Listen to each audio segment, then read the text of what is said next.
Es un gusto para la Universidad Abierta Interamericana dar la bienvenida al doctor Leonardo Pérez Gallardo de la Universidad de La Habana, en Cuba. Como ustedes saben, la universidad desde el año pasado ha instrumentado el ciclo llamado Maestros del Derecho. Ya en ese ciclo he invitado a profesores eminentes del ámbito internacional y también del ámbito local, que queremos que estén en contacto con nuestros estudiantes y que les hagan llegar el pensamiento más de vanguardia en todas las áreas del derecho. El doctor Pérez Gallardo ciertamente cumple con estos requisitos de ser un eminente profesor de Derecho Civil en Cuba, y es un honor para nosotros tenerlos aquí esta tarde. Brevemente les voy a comentar el currículum del doctor. El doctor Leonardo Pérez Gallardo es graduado por la Facultad de Derecho de la Universidad de La Habana en 1989. Es máster en Derecho Privado por la Universidad de Valencia en España y doctor en Ciencias Jurídicas por la Universidad de La Habana. Especialista en Derecho Civil por la Universidad de La Habana también y especialista en Derecho Notarial. Es vicepresidente de la Sociedad Cubana de Derecho Civil y de Familia, vicepresidente de la Sociedad del Notariado Cubano, miembro del número de la Sociedad de Derecho Procesal. También es miembro del Consejo Editorial del Anuario Iberoamericano de Derecho Notarial, que edita el Consejo General del Notariado Español.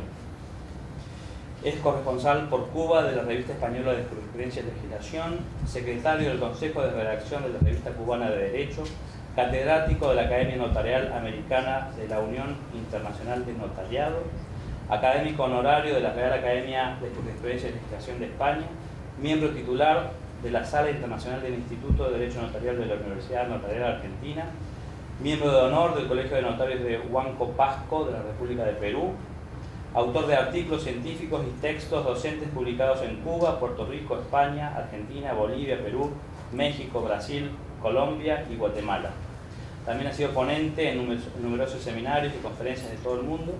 Es profesor invitado de las universidades de Guatemala, Bolivia, México, Nicaragua y Honduras, y es director de más de 40 tesinas de licenciatura y maestría, además de tesis de doctorado. Verdaderamente un currículum impresionante del doctor Pérez Gallardo, que ciertamente nos honra. Para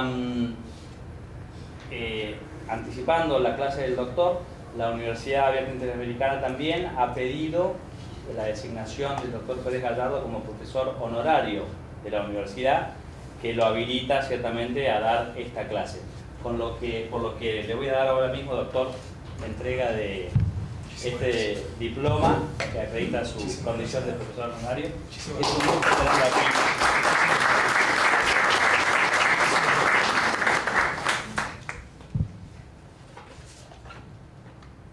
Muchísimas gracias. Bueno, Gracias. lo escuchamos, doctor, con mucho gusto. Bueno, ante todo, quiero agradecerles a ustedes la presencia en la tarde de hoy acá en la universidad, que es lo que motiva que yo esté aquí. Realmente el mejor regalo que puedo recibir es la presencia de ustedes en la tarde de hoy. Quiero agradecer al decano, al señor Marcos Córdoba, a quien conocí en el año 2005, en ocasión de mi primera visita a Buenos Aires.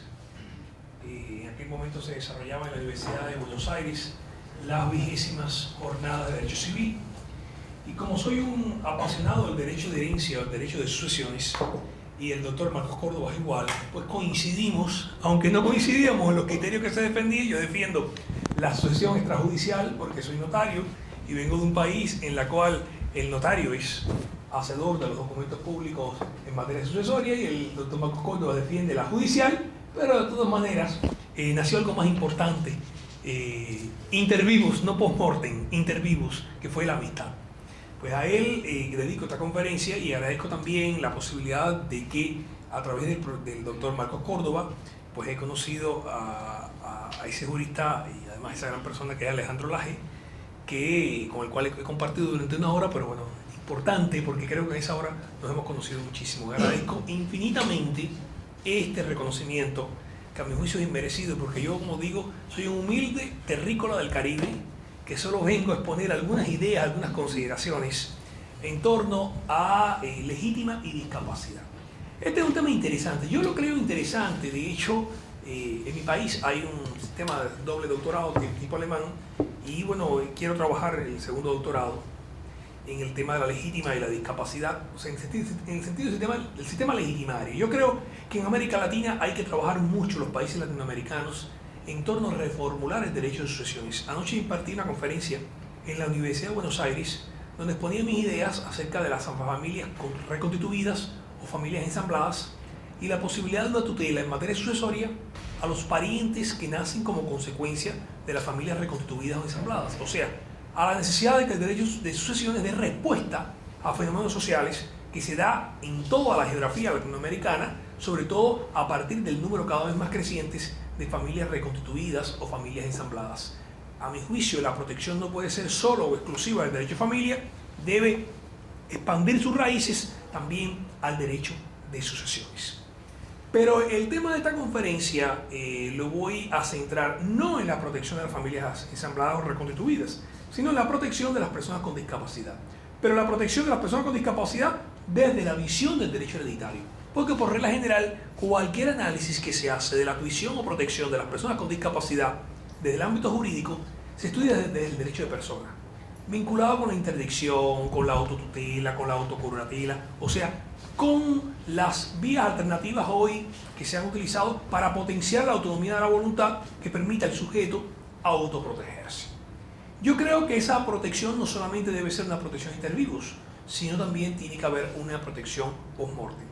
De ahí que el estudio que yo ofrezco de la discapacidad y la legítima y los vínculos de interconexión que hay entre unos y otros, lo voy a hacer a la luz de la lectura del artículo 12.5 de la Convención Internacional o la Convención de los Derechos de las Personas con Discapacidad, que Argentina es signataria de esa convención, que creo que no hay un país en América Latina que haya hecho más por la Convención de los Derechos de las Personas con Discapacidad, que haya escrito más sobre el tema. Y el año pasado además tuve la fortuna de ser invitado por la Fundación Aequitas, sucursal o la parte, la región argentina, la región latinoamericana, que auspició un Congreso Internacional sobre la protección de las personas con discapacidad. Y a partir de ahí, pues, un poco que leyendo y releyendo la Convención de los Derechos de las Personas con Discapacidad, pues pongo en tela de juicio la necesidad de reformular nuestros derechos sucesorios. Cuando digo nuestros derechos sucesorios, hablo del derecho sucesorio de América Latina. No sé cuántos juristas pueden haber acá en el auditorio, pero los juristas me darán la razón, pueden reportarme, pero me darán la razón, que uno de los sectores del derecho hoy más incólume, menos movibles, más calcado del sistema romano, más calcado del derecho francés, es el derecho de sucesiones. Yo tengo la posibilidad de llevar las novedades legislativas en la revista española de legislación y jurisprudencia y por lo tanto tengo un corresponsal de cada país. Y siempre tengo leyes interesantísimas que se han aprobado en los últimos años en materia de familia, en materia de persona, vinculado con la bioética, pero rara vez usted ve una norma legal que diga algo en materia sucesoria. O sea, los códigos civiles se van modernizando poco a poco, suplantándose sus normas legales o a través de un fenómeno de descodificación, pero hay normas sobre contratos, sobre arrendamiento, viajes combinados, hay normas sobre protección al consumidor, hay normas legales de reciente facturación en materia de derecho de familia, pero rara vez usted encuentra una norma que actualice el derecho de sucesiones. Pero no solo en América Latina, usted puede contrastarlo en Europa para ver que el derecho de sucesiones europeo es esencialmente el derecho sucesorio de Napoleón. O sea, como irradió hacia los países o hacia los ordenamientos jurídicos que asimilaron el código francés, pues así, de esa misma manera, pues se mantiene. Es increíble que hoy en nuestros despachos notariales pues tengamos la presencia de los testigos instrumentales o testigos que concurren al testamento simplemente a aseverar el cumplimiento de las solemnidades a pesar de que el notario es el depositario de la fe pública y lo mantenemos incólume. Y de igual manera, los conceptos tradicionales en materia sucesoria siguen siendo los mismos. Argentina, junto con Bolivia, son los dos países de América Latina más conservadores en materia de legítima. No hay un país en toda América Latina que tenga una legítima tan, pero tan alta como la de Argentina y la de Bolivia. Que la tenga Bolivia vale, pero que la tenga Argentina, con todo lo que se escribe, con todo lo que se critica, con todo el reclamo que hay en cada una de las jornadas de derecho civil que cada 2 años se celebra en este país, y cuando uno pasa revista a las jornadas anteriores, siempre por alguna manera o han centrado la atención en las legítimas o han centrado la atención en temas directa o indirectamente vinculados con las legítimas. Pero siempre se está abocando la necesidad de disminuir cuantitativamente la ascendencia de la legítima. Y esto es un tema en relación con el cual también en España se ha abogado muchísimo. España tiene una legítima de 2/3 cuando se trata de descendientes, pero tiene la posibilidad de, dentro de esos 2/3, lo que se le llama el segundo tercio legítima o mejora, permite la posibilidad de beneficiar a alguno de los descendientes, de manera tal que el testador español, cuando va a otorgar un testamento, tiene como cortapisa de que 2/3 de la legítima tiene que atribuírsela a los legitimarios, dígase los descendientes, pero si tiene descendientes, dentro de esos 2/3 hay 1/3 de legítima estricta y hay un tercio que se destina a los descendientes, permitiéndole al legislador, al testador, beneficiar a cualquiera de los legitimarios. La lectura de esta conferencia viene dada en el sentido de ver otra alternativa, una alternativa que modifica el contenido, una alternativa que toma en cuenta el aspecto cualitativo y no el aspecto cuantitativo de las legítimas. O sea, ¿por qué no pensar en América Latina en un tipo de legítima que tienda a proteger a las personas necesitadas, a las personas dependientes económicamente, a las personas que tienen discapacidad, a las personas que estén incapacitadas? Si yo voy a testar a mis 75 años de edad y tengo un hijo con 50 años de edad que tiene su fortuna y ha hecho su patrimonio, ¿por qué el legislador me va a imponer que le tengo que reservar 4/5 partes de mi haber hereditario a su favor? ¿Por qué el legislador no me posibilita de que yo le atribuya el todo a mi esposa, con la cual he convivido toda la vida, me va a sobrevivir y a mi muerte va a ser la persona más necesitada económicamente? O sea, ¿por qué no se permite? ¿Por qué el legislador se aferra a una fórmula en la cual la herencia tiene que hacer tránsito necesariamente a favor de las nuevas generaciones, o sea, de la generación que le sucede? Cuando yo tengo la posibilidad, además, si tengo 3 hijos, tengo 2 hijos que tienen su propio patrimonio y un hijo que tiene una discapacidad o una discapacidad severa, ¿por qué yo no le puedo atribuir todo mi patrimonio o una parte considerable de mi patrimonio a esa persona que tiene la discapacidad, a ese hijo que tiene la discapacidad? Porque lamentablemente, a mi muerte, si el hermano muere, él no va a ser legitimario con respecto al hermano. El ordenamiento jurídico argentino tampoco le da posibilidad de que entre hermanos haya legítima.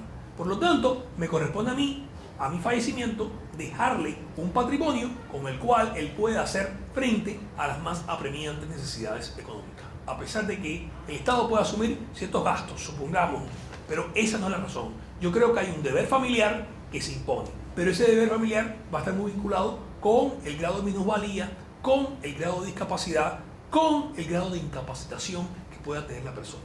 Por ello es que yo abogo por una legítima de carácter asistencial, por una legítima de carácter intuitivo, por una legítima de carácter protector.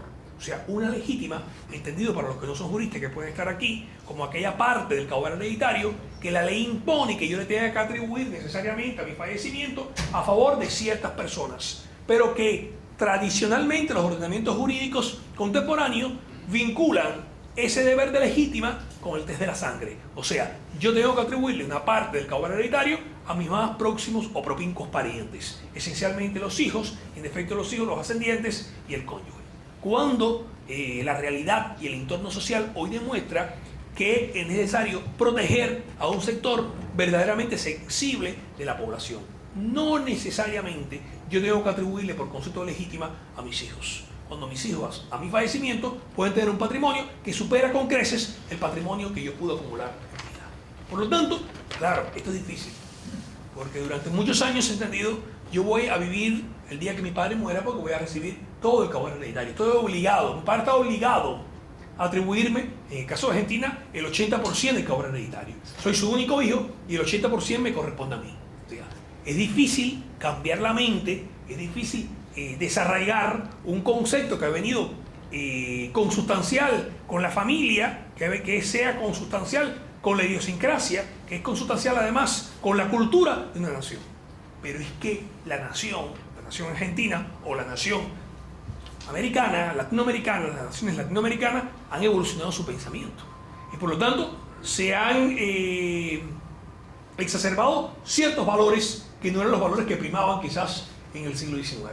Y por lo tanto yo creo que en el siglo XXI los legisladores de los códigos civiles, y Argentina está abocada a una posible reforma o unificación del Código Civil y de Comercio, pues creo que hay que pensar en este sentido. Sin embargo, por lo que yo he podido constatar en el caso argentino, la fórmula más idónea ha sido aminorar la cuota de legítima.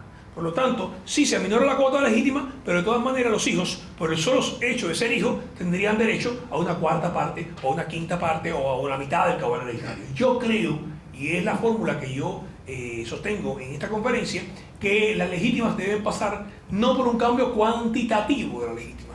La solución de la legítima no es, a mi juicio, ni suprimirlas, ni aminorarlas, sino encauzar de otra manera la función tuitiva que tienen las legítimas, darle un cauce social, darle un cauce familiar, en el cual las legítimas sean la vía idónea para proteger a personas que tienen ciertas discapacidades. Si pasamos revista por los países latinoamericanos, podemos decir que no solamente sucede en Argentina. La mayoría de los legisladores latinoamericanos se resisten a reformular los sistemas legitimarios que durante más de 150 años han imperado en nuestras naciones. Si podemos hacer un análisis comparativo, podemos decir, por ejemplo, no hay ninguna legítima más alta en toda América que la de Bolivia y Argentina, que asciende a 4/5 partes cuando hay descendientes. Pero no quiere decir que en los demás países latinoamericanos no hayan legítimas. Por ejemplo, en Perú y Uruguay las legítimas ascienden a 2 tercios. O se divide en legítima estricta, mejor y libre disposición, en el caso de España y Puerto Rico. O sea, Puerto Rico, que ha reseccionado el Código Civil español, la herencia la divide en 3 partes, igual que España. Un tercio de libre disposición, un tercio de mejora y un tercio de legítima en sentido estricto. El tercio de mejora más el tercio de legítima forman 2 tercios que constituyen la llamada legítima en sentido amplio. La ventaja que tiene la mejora es que es un tercio en la que el testador puede seleccionar quién o a quién de los descendientes o hijos él va a beneficiar y le va a atribuir por concepto de legítima una porción de la herencia que asciende al tercio. Hay otros países que la reducen a la mitad, como Brasil y Chile, cuando existen descendientes. Sin embargo, es interesante la posición de mi país. Yo vengo de un país que es bastante atípico. En la regulación de la legítima, Cuba tiene una fórmula interesante. Hace 24 años fue aprobado el Código Civil de 1987, que rige en el país hasta 1988. El Código Civil del 87 da un giro, yo no diría un giro copernicano, es una expresión muy propia de los juristas, ha dado un giro copernicano o ha dado un giro de 180 grados. No creo que se haya situado frente al Código Civil español. Hasta 1988 estaba vigente en Cuba el Código Civil de España. La impronta del derecho español en mi país es muy fuerte. De hecho, todavía tenemos leyes españolas vigentes. El Código de Comercio está vigente en Cuba, la ley hipotecaria también en Cuba, es la ley de la época colonial. O sea, tenemos todavía legislaciones españolas vigentes. De manera tal que ese Código Civil español estuvo vigente en Cuba hasta 1988. Pero con la vigencia del Código Civil cubano se reformula el concepto de legítima.